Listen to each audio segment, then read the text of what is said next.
काळू मामा, काल म्हणे मंडईमध्ये तुला पप्प्याचा सासरा दिसला होता. मी बघितलंही नाही तिकडं. मी बघूच शकत नाही त्यांच्याकडं.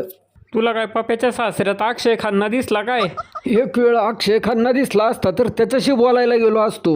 पप्प्याच्या सासऱ्याविषयी मला काय राग नाही, पण माझ्या बाच्याचं आयुष्य खराब करणाऱ्या नालायक पुरीच्या बापाशी काय बोलायचंय म्हणून नाही बोलूशी वाटलं मला. आई ग. अरे काळू, नवीन वर्ष आहे, आली असती सणासुदीची पप्प्याची बायको नांदायला. 10,000 तयार ठेवा तिला शॉपिंगसाठी. 10,000? ह्या गुजीरवाण्या घरात सगळे आपल्याच मर्जीचे मालक.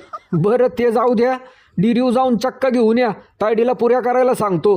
सणासुदीचं पाडव्याचं जरा गोडधोड खाऊ द्या. अरे काळ्या, माझ्यावर हुकूम सोडायला तू माझ्या घरात राहतोय का मी तुझ्या घरात राहतोय? हे विश्वाची माझे घर. बया, चक्क पुरी खायची माझ्या काळूला.